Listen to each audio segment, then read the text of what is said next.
Hello, everybody, and thank you for tuning in to the Liberty Report. Happy Thanksgiving.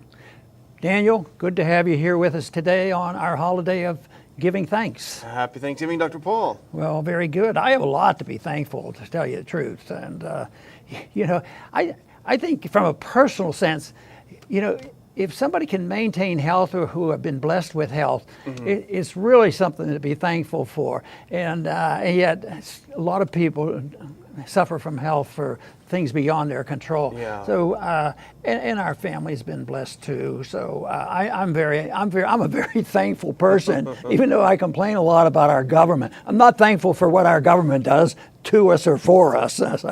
But it is good. It's a day that's I think worthwhile. But we wanted to talk a little bit about some misunderstanding about Thanksgiving, because the Pilgrims landed 1620 at Plymouth Rock, and they had a tough time getting over. A lot of people died. Half of people died.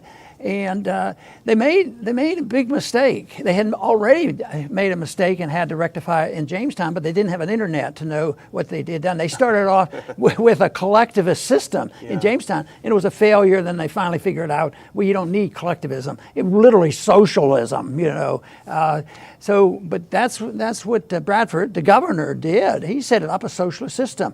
Everybody worked together. Everybody had their chores. Everybody put the crops they raised into a central location, and then everybody got their distribution. And lo and behold, there was a total destruction of incentive. Nobody owned anything, and matter of fact, all they owned was their own lives and their incentives to do well. They were shocked. The people they weren't willing, because it looked like they were working for somebody else. People weren't all working as hard.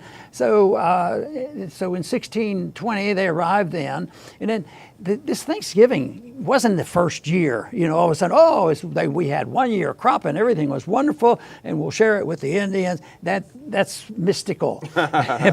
but then they had 2 more years, 1621 and 22. Bad years, more people died, and people weren't working. And it had to do with the system that was set up. Until they realized it and changed it, there was a lot of suffering. But there's a tremendous lesson in here, which I hope we can get across.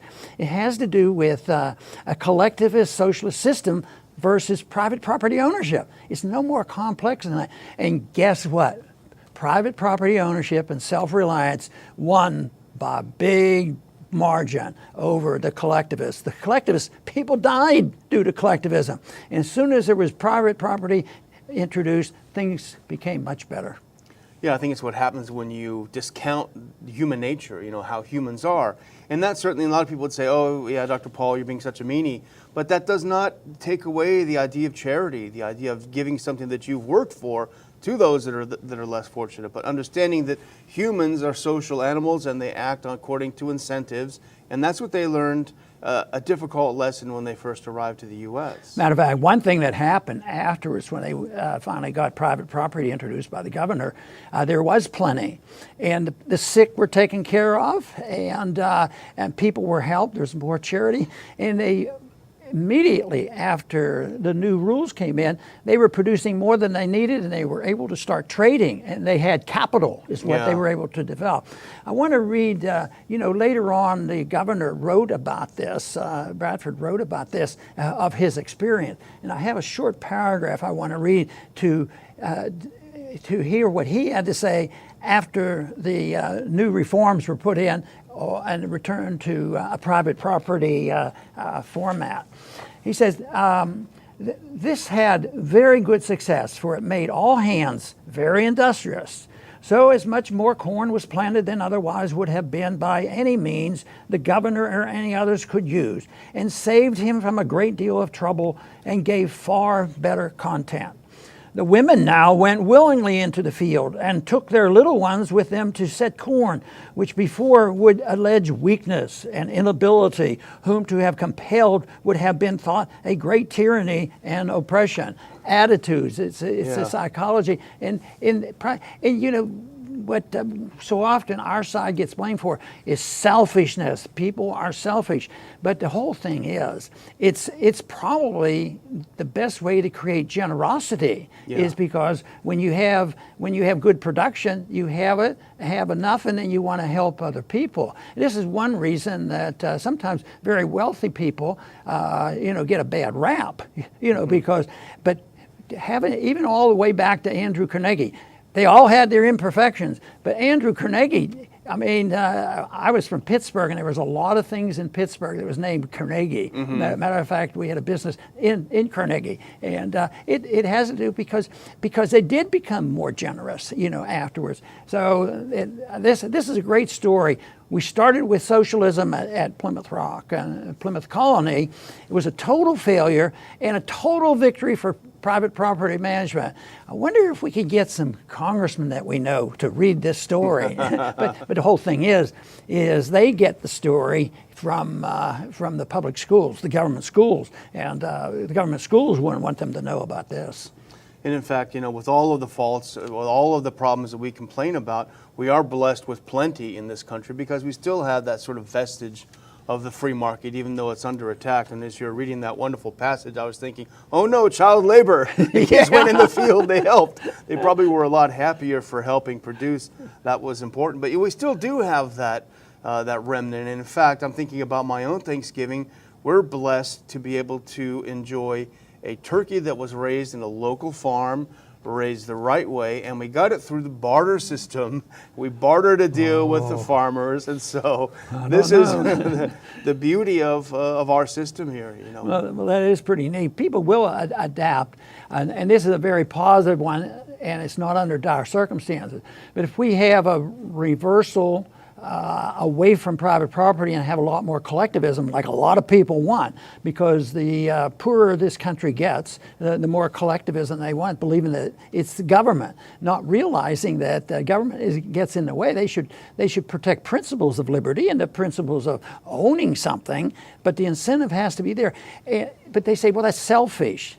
Well, why is it selfish if you work hard and earn some money and you spend on it, but it's not selfish if you have the socialists take your money and spend it on something else? But that's not selfish at all. That they're doing the Lord's work. They're taking care of it. This is what charity is all about. That's right, at the end of a gun. Well, I think about what I'm grateful for, and I'm grateful for work. I enjoy work. I think working is somehow cleansing and purifying, and I enjoy doing it, and I try to work as hard as I can. Maybe I even work too much, but I'm grateful for the opportunity. Certainly to work with you, but to work in general, I'm grateful for, and that also brings me to being grateful for having my family and the traditions that we have. And as the children get older and my son is off, having him come home, you do appreciate the traditions more. I'm sure that's true in the Paul household as well. You gave me a thought about this because something that I accept is a personal acceptance of when people feel good about themselves. And you said work, you like work. And I think it's the principle of productivity. When you produce something that, regardless of one's ability, no matter what you produce, big, small, or whatever, when you produce something, people feel good about it. So that is one reward that you get that you don't measure by how many dollars I made. And some people spend a whole lifetime being charitable and producing things, and they don't feel like they've been cheated. But the whole thing is that if somebody works and they serve the public and provide a good product, that there's something evil about them. That's where it's really off the tangent. And our early history. Was very powerful on getting ahead and prosperity and independence and self-reliance.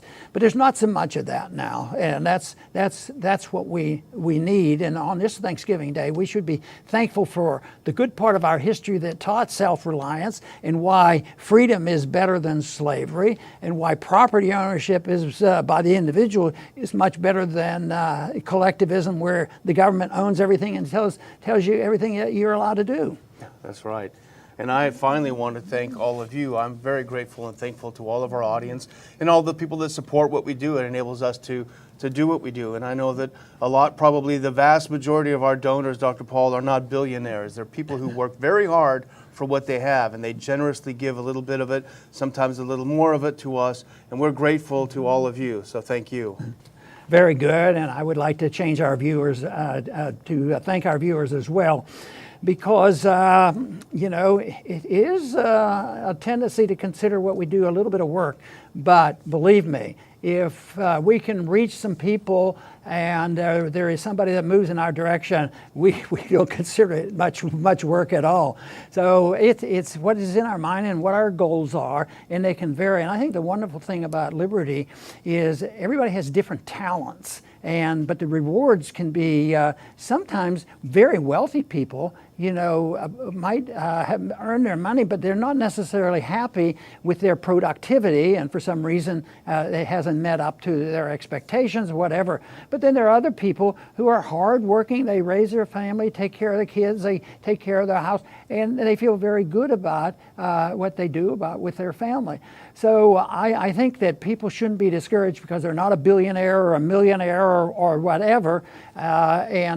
Really, if you follow some basic rules of responsibility, self-reliance, and taking care of one's family and helping others when you're so inclined, I think that is the road to peace and prosperity. I want to thank everybody for tuning in today this Thanksgiving, and please come back soon.